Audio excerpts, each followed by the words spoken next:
Seberapapun kayanya Anda, berapa triliun pun uang Anda tidak bisa mengganti perasaan anak-anak saya, perasaan semua anak dari korban UU ITE ketika ayah dan ibu mereka berada di balik jeruji.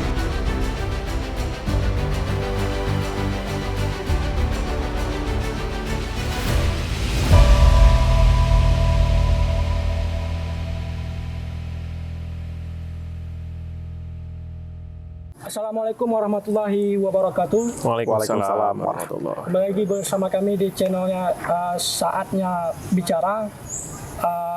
Pada segmen awal ini tentu kita mengawali segmen yang menyangkut dengan kebebasan berbicara, berekspresi, berpendapat. Nah tentu ya di dunia bicara-bicara ini geli-geli sedap sebenarnya Bang. Apalagi semenjak adanya pasal Undang-Undang ITE. Undang-Undang ITE. Pada peringatan Hardikda kemarin yang seharusnya itu pendidikan mengajarkan yang benar, yang salah tentu salah satu dosen kita nih di Universitas Tua di Aceh, Universitas Syah Kuala, salah satu dosen yang mencoba untuk mengkritik, berbicara, bersuara, berpendapat, tentu dibalas dengan ya hukuman penjara lah, ya kan? Tentu ini kita tidak mau berimbas ke kita. Nah, sebenarnya Bang, sebelumnya saya menjelaskan dulu siapa Abang ini. Nah, ini ya perwakilan daripada LBH, orang yang mendampingi Pak Saiful Mahdi selama perkara ini berjalan. Ya. Dan Abang Asrul, ini perwakilan daripada Unsia Bang ya. Bukan perwakilan Unsia, tapi saya dosen di Unsia. Tapi bukan perwakilan Unsia di sini ya. Oke. Apa Bang? Yang penting apa? Nanti kita bisa bersuara lah. Oke. Ya kan? Iya. Nah, seperti apa? Sebenarnya Pak Saiful Mahdi ini kok bisa gitu Bang? Bisa apanya? Dibela? Bisa ya dipidanakan gitu. Oke. Jadi kasus ini itu adalah imbas dari, kalau dalam gambaran umum dunia kebebasan berekspresi, kemudian ada orang yang coba menghambat itu, maka tidak asing sering kita dengar bahwa pembungkaman itu adalah upaya untuk memenjarakan pikiran-pikiran. Ya. Jadi kritik yang disampaikan oleh Dr. Saiful Mahdi yang berujung pidana itu adalah upaya untuk memenjarakan buah pikir yang seharusnya itu menjadi contoh bagi semua orang untuk menuju kebaikan-kebaikan. Nah, sering misalnya kita lihat pertanyaan-pertanyaan terkait seputaran kasus ini. Kritik begitu kok bisa dipenjara gitu? Ya. Ya itu kan nyeleneh banget Ya, gitu. kritik yang membangun gitu ya. Kritik sangat sepele seperti itu bahkan nggak bisa kita anggap sepele. Ini sangat substansial kritiknya. Kok bisa dipidana? Padahal sangat mudah dicerna. Kalau dalam konsep kebebasan berpendapat dan konsep keilmuan itu, menurut kami, si pelapor itu adalah akibat keterbatasan informasi atau keterbatasan dalam mengolah informasi. Nah, misalnya beberapa kalimat dalam kritik itu disimpulkan secara pribadi sehingga dia menganggap dirinya sudah tersinggung. Belum lagi kita bicara kenapa orang mudah tersinggung. Padahal itu adalah akademisi, sudah doktor misalnya, sudah menjadi dekan misalnya, ya. kok bisa mudah tersinggung. Padahal semakin ilmunya semakin tinggi, jabatannya semakin strategis, seharusnya Semakin terbuka, semakin semakin tersumpah, ya, tersinggungannya itu bisa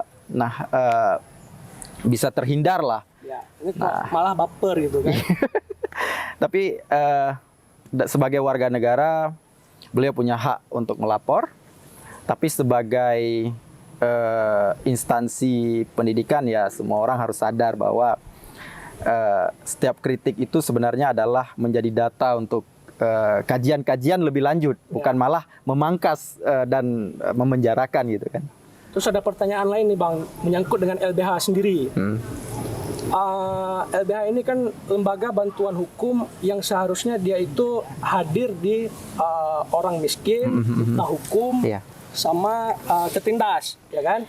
Ini pertanyaan di publik ini banyak nih yang bertanya, kok Pak Saiful Mahdi ini dibantu oleh LBH yang orangnya bukan orang miskin, bukan orang buta hukum. Ya mungkin tertindas, ya bisa jadi. Tapi LBH kok hadir gitu. Jadi LBH ini dia dari sejak lahir itu kan di masa-masa sulit negara ini. Jadi tidak lahir begitu saja dia. Dia lahir di era negara yang kritis tentunya, memiliki ideologi dia. Ideologi LBH itu adalah bantuan hukum struktural. Nah, bantuan hukum struktural itu nggak hanya bicara tentang orang miskin, tapi juga berbicara tentang orang yang sedang dimiskinkan oleh negara. Misalnya tiba-tiba dipecat, gitu. Dia kan akan miskin berimbasnya. Pekerjaannya, pengusaha misalnya, pedagang-pedagang digusur tempatnya, gitu. Itu dimiskinkan oleh negara. Nah, LBH adalah rumah itu. Nah, yang ketiga adalah kasus-kasus yang berimbas secara meluas. Dampaknya itu sangat meluas. Misalnya terkait dengan hak-hak dasar warga negara. Salah satunya adalah kebebasan berpendapat, kebebasan berekspresi. Kasus Bang Saiful Mahdi itu tidak masuk pada kategori yang pertama dia miskin dan yang kedua dimiskinkan oleh negara. Tapi dia masuk kepada ciri yang ketiga, yaitu kasus yang bakal berdampak luas terhadap kebebasan berpendapat yang merupakan hak fundamental dari setiap manusia. Nah, ketika pembungkaman terhadap kebebasan berpendapat itu coba diganggu, maka kemudian semua orang menjadi takut dan makna kemerdekaan itu jadi hilang. Gitu. Nah, sehingga LBH hadir untuk membantu kasus ini. Dalam posisi ini, kalau kita mau lihat lebih clear, ini kasus tidak hanya berkaitan personalitas secara individu Pak Saiful Mahdi, tetapi juga akan berdampak terhadap hak-hak kebebasan berpendapat yang lain, orang lain gitu kan, dosen lain, siapapun lah, guru juga, atau bahkan mahasiswa gitu kan. Nah, ini kan menjadi momok, menjadi hantu atau menjadi alat yang kemudian membungkam orang yang ingin menyuarakan kebenaran-kebenaran gitu. Nah, maka di sini kita datang. Jadi ada jargon belakangan ini lahir, misalnya yang datang ke LBH ini kalau haknya dilanggar, botol kecap pun kita bela. Botol kecap pun kita bela gitu. Apalagi manusia gitu. Terus satu lagi nih Bang, di pengadilan itu kan nggak semua orang mungkin bisa akses lah, karena kita aja belakangan baru tahu kan. Sebenarnya yang dikritik oleh Pak Saiful Mahdi ini apa sih? Buktinya ada nggak sih, atau hanya tuduhan saja itu ke pihak Fakultas Teknik? Bisa dibuktikan nggak itu? Nah, biar kawan-kawan kita juga tahu gitu. Oh, ini permasalahannya gitu. Jadi ada dua hal yang perlu kita pisahkan: dinamika pengadilan dan dinamika kebenaran. Bahkan pengadilan itu belum tentu mampu mengakomodir kebenaran. Kenapa demikian? Hakim yang terbatas, kasus yang sangat banyak, ruang gerak hakim dalam mencari kebenaran terhadap kasus yang diadili terbatas di ruang pengadilan. Dia nggak boleh bukan nggak boleh, tapi nggak punya waktu untuk datang turun ke lokasi, mengecek, menganalisis isu secara kebenaran. Maka jika orang yang benar pun diputuskan bersalah kemudian, itu bukanlah hal yang asing lagi di dunia sekarang ini. Jadi kan banyak ini orang-orang yang benar kemudian tetap diputuskan bersalah. Dalam kasus ini pertanyaannya, kenapa hakim memutuskan bersalah? Itu. Pertama, kami menyimpulkan bahwa di Aceh itu sendiri sepertinya termasuk hakim yang mengadili kasus ini, itu perlu kita pertanyakan pemahaman dia terhadap kebebasan berpendapat. Pertanyaan kuncinya adalah, apakah orang ini betul-betul paham dengan substansi Undang-Undang Hak Asasi Manusia, dengan substansi hak-hak substansi undang-undang kebebasan sipil politik, benar-benar paham terhadap substansi undang-undang menyampaikan pendapat di muka umum? Ya, tapi kalau dia nggak paham, nggak mungkin jadi hakim lah bang. Tidak, belum tentu. Oh ya, Belum tentu. kan biasanya orang kalau misalkan jadi hakim itu ada ya uji-uji yang harus dilewati gitu Iya, kan. ujinya adalah uji formil. Nggak diuji material terhadap semua undang-undang. Berarti Jadi bisa dikatakan tidak semua hakim itu juga paham gitu. enggak, dia dilatih untuk mengkaji undang-undang. Tapi dia tidak dilatih secara khusus untuk mengkaji undang-undang sesuatu undang-undang secara khusus. Kecuali setelah dia menjadi hakim, di kemudian hari ada pelatihan khusus tentang hak asasi manusia. Ada pelatihan khusus tentang anak misalnya. Ada pelatihan khusus tentang kekerasan seksual misalnya. Itu ada pelatihan-pelatihan. Pertanyaannya, hakim yang mengadili kasus Bang Saiful Mahdi sudah pernah mengikuti pelatihan hak asasi manusia belum? Sehingga kemampuan dia dalam memberi putusan, menganalisis undang-undang itu terpaku pada pasal 27 ayat 3 Undang-Undang ITE. Dia tidak membuka ruang bahwa ternyata negara ini pasca reformasi telah ada undang-undang hak asasi manusia, telah ada undang-undang perubahan undang-undang dasar yang kemudian mengakomodir kebebasan berpendapat di muka umum. Kemudian terjadi pengakuan hak sipil politik melalui Undang-Undang Nomor 12 Tahun 2005 misalnya.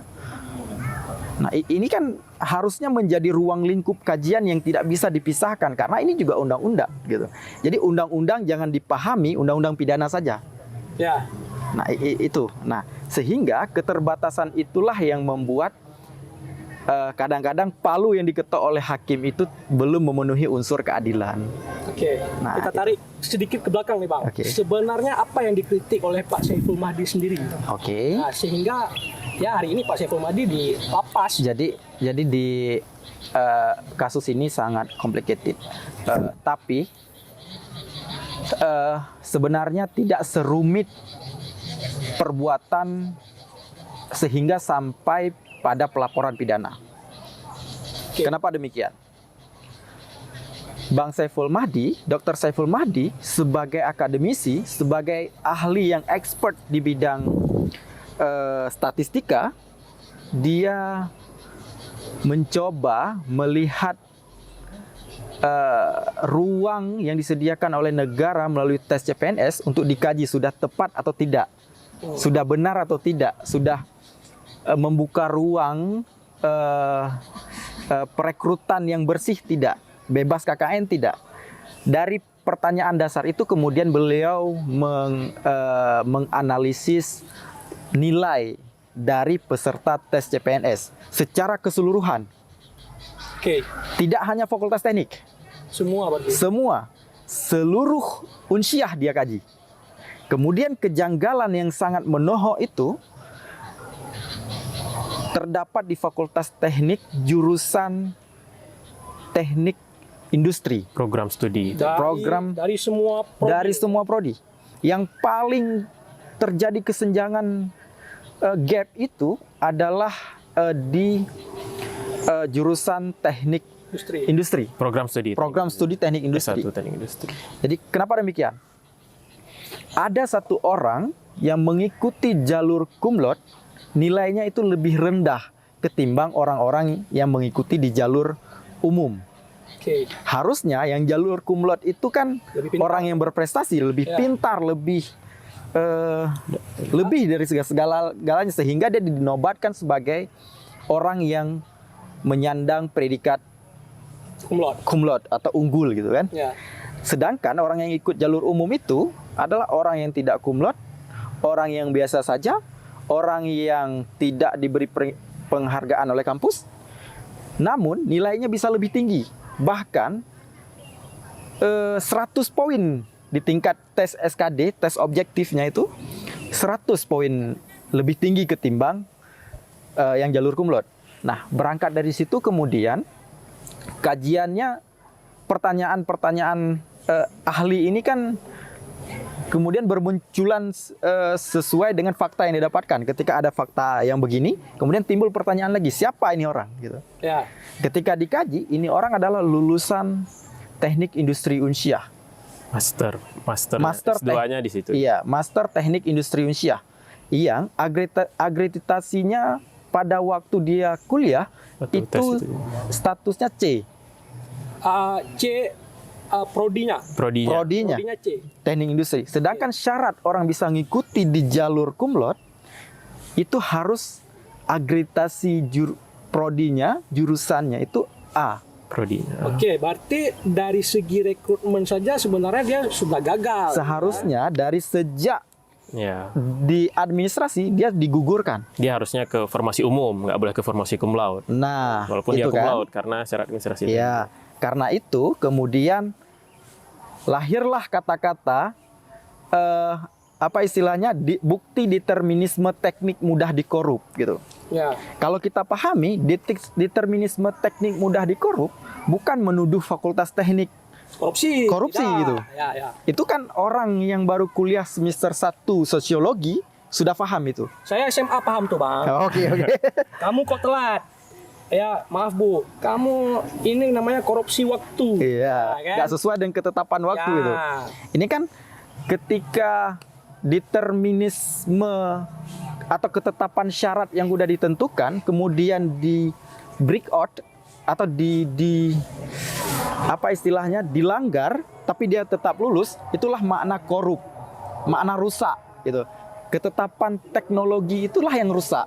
Jadi yang dibilang korup itu teknologi, teknik. Ya, tadi ada sesuatu aturan yang diselewengkan gitu kan? Iya. Itu maksudnya korup gitu ya. Teknik itu kan cara gitu. Ya. Cara itulah yang dikorup, yang dirusak gitu. Iya. Bukan fakultas Bukan teknik. fakultas teknik. Ya. Makanya di awal saya bilang Engineering keterbatasan informasi dan keterbatasan mengolah informasi itu membuat orang mudah tersinggung. Saya nggak bilang itu nggak punya ilmu ya, Ya. nggak punya paham. Tapi kan ruang itu terbuka untuk mencari ilmu dan kebenaran itu. Bukan semata-mata harus melaporkan orang. Karena kalau sudah dilaporkan, itu artinya kita memaksakan untuk dipidana gitu. Sesuatu yang benar bisa jadi salah. Iya. Salah bisa jadi benar ya. Jadi itu sebenarnya yang terjadi. Kemudian setelah dikritik, kalau saya tidak salah itu pas di hari raya Ya, Imlek. Chinese. Hari Imlek, Imlek. 2019. Makanya ada gongsi 2019. facai di situ. Tanggal 25 berarti. Tanggal 5 Februari 5 2019. Februari. Nah, jadi tanggal 5 Februari itu dikritik, tanggal 27 Februari kritik dia itu dibenarkan oleh Dikti. Dibenarkan oleh dikti. Oke. Yaitu Dibenarkan. kenapa kita bilang dibenarkan? Karena kemudian pada tanggal 27 Dikti membatalkan orang yang ikut jalur cum laude itu. Oke. Oke. Dia sudah lulus tapi dibatalkan oleh Dikti Karena melanggar peraturan menteri bla bla bla, peraturan karena tidak gitulah. sesuai dengan syarat tadi. Dia dibatalkan gitu. Namun sayangnya Unsyah lagi-lagi melanggar ketentuan itu.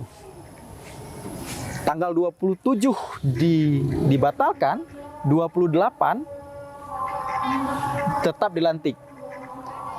Berarti bisa dibilang Unsyah ini tidak mengindahkan himbauan daripada kementerian gitu. Bukan himbauan, malah keputusan. Keputusan kementerian Keputusan Kementerian Dikti. yang tidak boleh dilantik ini orang. Seharusnya nggak boleh dilantik. Melantik. Iya. Oke, berarti ya. Tidak boleh mendapat SK CPNS. Iya. Dia tetap mendapat SK CPNS ini beserta nomor SK lengkap. Iya. Dan sampai sekarang dia masih sebagai PNS sebagai dosen Yang seharusnya tidak lulus tadi. Iya. Dibatalkan kelulusan. Seharusnya jika faktanya demikian, kan ini ada pembenaran dari negara. Oke. Harusnya di tingkat pengadilan jangan dipidana dong. Oke, tapi gini Bang. Pak Saiful Madi kan mengkritik nih. Terlepas dari etisnya atau tidak ini kasus dibawa ke pengadilan, tapi dari pihak Fakultas Teknik ini sebenarnya sah tidak dia membawa kasus ini ke pengadilan. Nanti di pengadilan terlepas dia, oh ini tidak etis atau ini tidak sah Ya, segala macam oke. bla bla. Tapi dari pihak Fakultas Teknik sendiri sah nggak dia bawa itu ke pengadilan? Iya, oke. Jadi kan setiap orang yang merasa dirinya merasa ya, Ya. itu belum tentu kebenaran. karena itu masih sangat subjektif. Saya merasa nggak senang, kemudian saya lapor ke polisi. Ya. Itu bisa saja. Bisa saja. Oke. Tapi kemudian verifikasi polisi adalah apakah kemudian perasaan orang itu harus dianggap sebagai pidana. Akan terlalu banyak orang yang dipidana karena nggak senang lihat muka, nggak senang lihat dia bicara, nggak senang lihat dia cara jalan. Jadi polisi itu instrumen negara bukan untuk melayani kesenangan subjektif masyarakat gitu. Ya. Nah, kemudian itu satu hal. Nah, yang kedua, boleh saja dia ngelapor. Dan yang kedua, harusnya polisi mengkaji. Jaksa membuat kajian. Hakim juga begitu.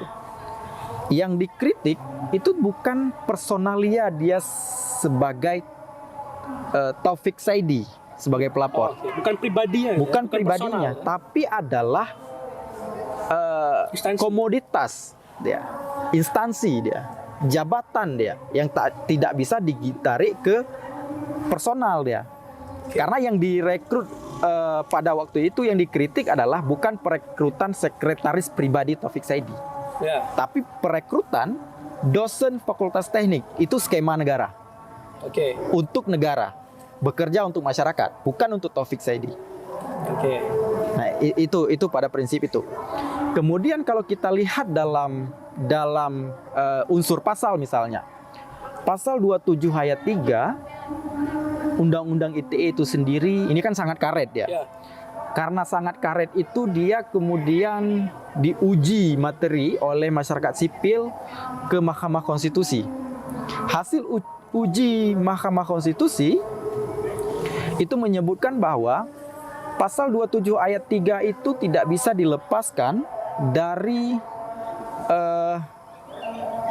pasal fitnah dan pencemaran nama baik dalam KUHP.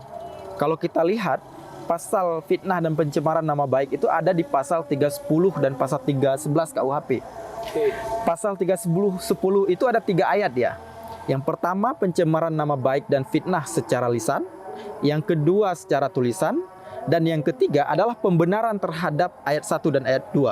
Artinya, jika seseorang melakukan sebagaimana yang dilarang pada ayat 1 dan ayat 2 untuk kepentingan umum atau kepentingan pribadi, membela kepentingan pribadi, maka tidak boleh dipidana.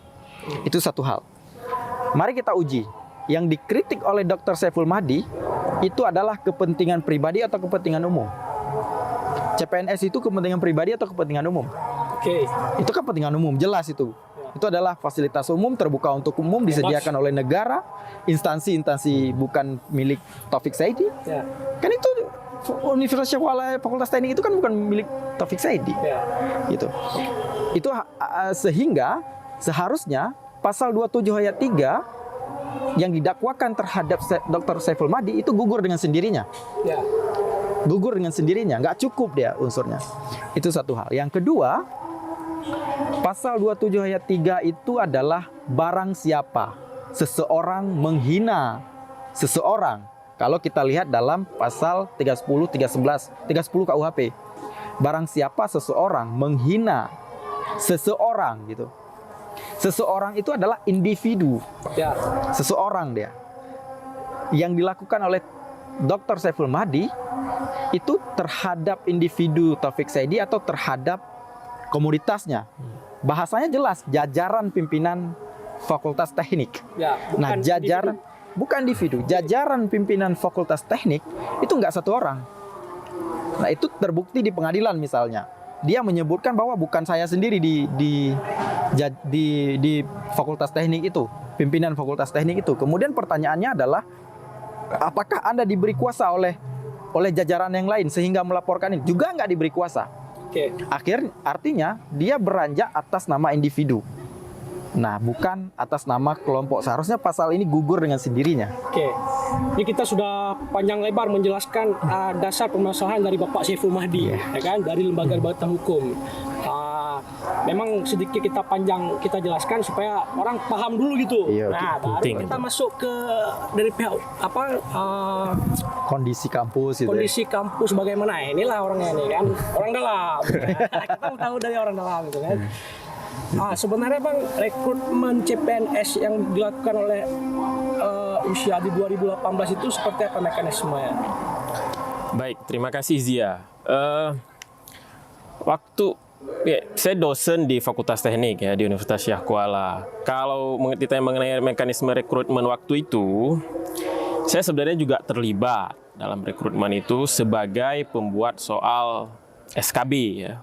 Karena kan ada juga, ini kan yang dikritik Pak Saiful Mahdi itu sebenarnya tidak hanya yang kumlot nih, tapi ada nilai SKB substansi di formasi itu juga yang dipermasalahkan. Nah, tapi di luar itu, saya kalau ditanya mekanisme rekrutmen CPNS di Unsia, di USK, ya betul memang kalau pemberkasan dan lain-lain ujungnya ke pusat ya. Kementerian. Tapi ketika misalnya SKB ya kan ada panitia di sini, di Juknis SKB juga yang saya coba pahami ada penanggung jawab di sini. Soalnya dibuat di sini. Berarti itu panitia lokal? Panitia lokal, betul. Saya ikut membuat soal, waktu itu masih, karena kan tes CPNS itu ada SKD yang sudah disebutkan. Ada SKB. SKB ini juga ada 4 jenis. Ada SKB substansi, ada SKB tes mengajar, ada SKB wawancara, kemudian ada SKB maksudnya tes kesehatan. Mungkin itu kalau saya tidak salah. Nah kan ini ada nilai SKB substansi yang juga dikritik. Tapi saya nggak lebih memperpanjang di situ ya. Tapi pada intinya sebenarnya ya, kan ini kan sudah sama-sama sudah dibatalkan oleh Dikti misalnya kalau kita fokus hanya pada situ, pada poin ini ya. Yang salah satu peserta tadi ya? Sudah dibatalkan ya. Konon lagi sebenarnya banyak publik yang tidak tahu sebenarnya. Sebelum Pak Saiful Mahdi menulis di grup WhatsApp ya Unsyah kita yang saya juga ada di dalamnya, itu kan ditulis 5 Februari. Sudah ada proses berbulan-bulan sebelumnya komunikasi antara pihak korban yang merasa dirugikan dalam dugaan kecurangan ini ke pihak pimpinan jauh. Dengan cara-cara yang sopan, dengan cara-cara yang komunikatif. Jauh berbulan-bulan sebelumnya. Ini CPNS 2018. Ini kan dari awal dia dari pemberkasan, kemudian pengumuman lulus administrasi, kemudian SKD. Itu kan ketika sudah diketahui ini ada yang tidak maladministrasi secara ini, dia harusnya nggak bisa di formasi ini, tidak layak. Harus dibawa ke formasi dan sebagainya. Sudah dilaporkan ke pimpinan. Saya ikut juga, pada sekali saya menemani korban untuk ke pimpinan. Tapi yang kami alami ya dilempar-lempar, tidak ada kejelasan, katanya begana begini 3 bulan itu. Jadi seolah-olah kan ini yang terjadi seolah-olah sepertinya saya kan yang sering dianggap di media di tulisan-tulisan Saiful Mahdi ini karena ada adik temannya yang tidak lulus. Temannya itu saya. Oh gitu. Nah, jadi banyak publik yang nggak tahu saya open publik di sini. Saya yang disebut-sebut kawannya Saiful Mahdi gitu. Karena tidak lulus makanya Saiful Mahdi bersuara. Nah, seolah-olah Saiful Mahdi hanya karena adik temannya ini dia makanya seperti ini. Tidak seperti itu. Saya dosen teknik. Dari 2015. Korban yang didugakan curangan ini sudah dosen tetap non PNS 2 tahun. Dia dalam tahun pertamanya sudah menjadi dosen favorit sefakultas teknik pilihan mahasiswa BMFD. Yang ketika dia mendapat award di Engineering Expo, dia memilih tidak hadir karena dia tidak enak. Dia masih muda, tapi ya ujungnya kan berprestasi kalau mendapat penilaian mahasiswa seperti itu.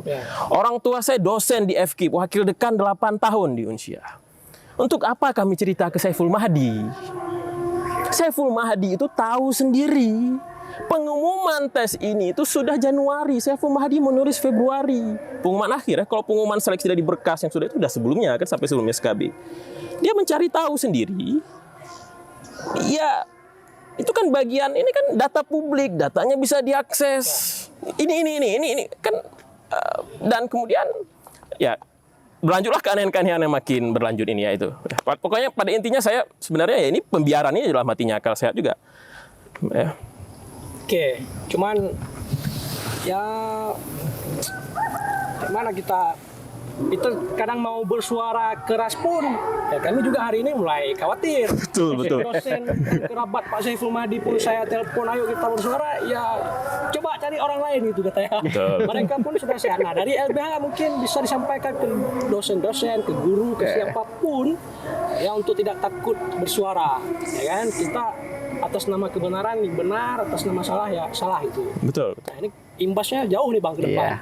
Jadi sebenarnya kan dosen, guru, mahasiswa, atau pelajar pada tingkat apapun itu adalah orang-orang pilihan. Ya. Dia ketika kita memilih belajar, artinya kita memilih artinya kita dipilih untuk kemudian mengungkapkan kebenaran-kebenaran. Oke. Jika kemudian dalam pengungkapan itu ada kesalahan-kesalahan, maka ruang pendidikan itu yang telah menjadi pilihan kita adalah ruang untuk memperjelas kekeliruan-kekeliruan. Gitu. Dibawa ke ranah pidana itu bukan contoh yang baik. Bukan contoh yang baik. Apalagi kekeliruan itu dianggap secara subjektif karena dianggap saya terhina gitu. Ya. Itu kan sangat subjektif gitu. Nah, kemudian sebenarnya insan pendidikan itu, kalau bahasa sekarang itu insan akademis, insan akademik itu baik dari tingkat TK, SD, SMP, SMA maupun pendidikan tinggi. Itu adalah orang-orang yang seharusnya memposisikan diri sebagai orang yang memiliki apa istilahnya, imunitas ya. Ya, kapasitas yang Imunitas itu adalah keamanan dia. Dan kemudian harus menganggap orang yang telah diberi hak untuk berbicara, dijamin berbicara. ya. Jangan takut.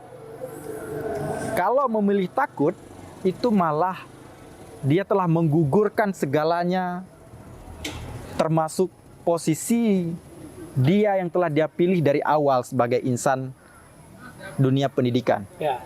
Nah, ini kan terjadi.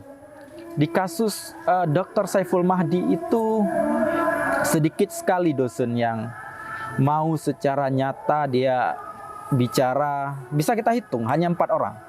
Ya.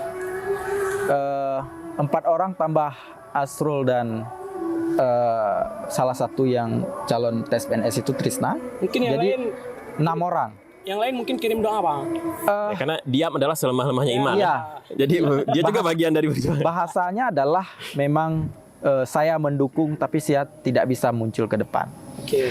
Dengan ada kondisi itu menunjukkan bahwa seolah-olah di kampus itu sedang ada raksasa yang jahat gitu. Ya. Siapapun yang coba mengganggu raksasa itu maka dia akan diambil gitu. Oke. Ya kan, itu kan seolah-olah gitu. Itu seolah-olah di Unsyah itu ada giant yang jahat.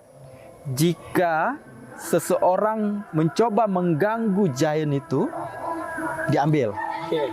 dibungkam, dihilangkan, atau setidak-tidaknya dihilangkan periuk nasinya gitu. Itu kan ruang geraknya.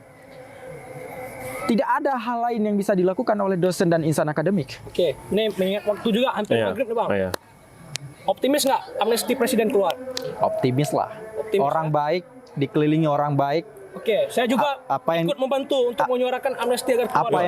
Apa yang sedang diperjuangkan oleh Dr. Saiful Mahdi, kriminalisasi oleh Dr. Saiful Mahdi, itu adalah berdampak sangat umum, sehingga semua orang ikut membela dan menyuarakan, bahkan memperjuangkan apa yang sedang diderita oleh Dr. Saiful Mahdi. Oke.